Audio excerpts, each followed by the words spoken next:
So on the TCJA, Dr. Mazur, you may know this, but am I correct when I recall that the Congressional Budget Office found that over the by 2026, 83% of the tax cut from the TCJA went to the wealthiest 1%? Not aware of the actual numbers, but I do know that the benefits tended to go to higher income people, especially when you consider the corporate benefits going to capital.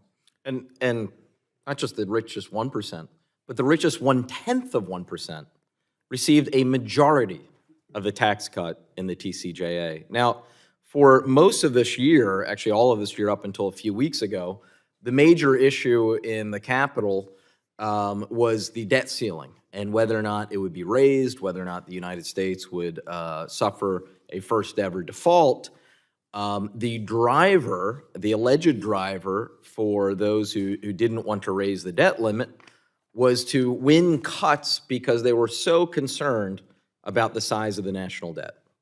Well, here we are, just last week, the House Ways and Means Committee passed a piece of legislation that would extend the TCJA, the GOP tax scam, and extend those tax cuts. Are you aware, perhaps, of how much that would cost in terms of adding to our national debt? Tens or perhaps hundreds of billions of dollars. Yeah, I believe over $2 trillion is what was found. Sorry, I'm not attempting to put you on the spot. It depends how long you do the extension. Extension for it, that's correct. Yeah, so I believe this was an extension that would cover 10 years or so, or at least make them permanent as far as the budget window. So, I mean, it's remarkable to me that the majority for months and months and months was talking about national debt, national debt, national debt. And then as soon as the debt ceiling is raised, they immediately pivot to making tax cuts for the richest 1% permanent that would add trillions of dollars to our national debt. It certainly calls into question the extent to which some are really concerned about our national debt.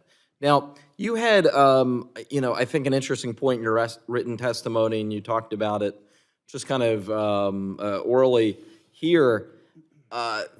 The level of taxation that you were paying decades ago, same individual, relatively, I think, same income, not deprived, but that was what I read, and just how much less you're paying now versus decades ago, and looking at that in relation to our deficit and debt issue. And I was wondering if you could just kind of expound on that, because I thought it was very interesting. Sure. So I'm a PAC rat, and I do keep my old taxes, and probably some of you older people do as well. I looked, when I did my 2018 tax return, it was after the Tax Cuts and Jobs Act, and looked at what my effective tax rate was, taxes paid over adjusted gross income, and it was 19%. And I compared it to what it was in 1988. Roughly same household composition, but my income in 2018 was like 50% higher in inflation-adjusted terms. And my tax rate was 2 percentage points lower, my effective tax rate 2 percentage points lower.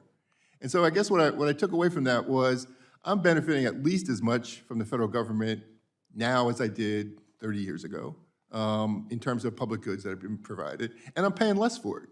And frankly, I could afford to pay more, right? There's no, I'm not near the poverty level or anything like that. So, and so really, I think what it showed is just as a country, we've kind of shirked our responsibilities for ensuring that we're paying for the goods and services that our nation demands. And to be clear, it's just reclaiming my time, because this was something else that needed to be corrected.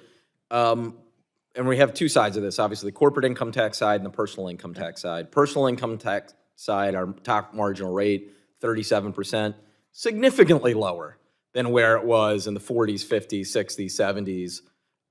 Brief period in the 80s, it was a little bit lower, but for most of Reagan's presidency, it was higher. And then, of course, Clinton, when he came in, raised the top marginal tax rate, and what followed was a remarkable period of economic growth for most Americans, as well as our stock market and reduction in poverty. Now, on the corporate side, in the 15 seconds I have left, the TCJA, of course, lowered the top tax rate, nominal rate, from 35% to 21%.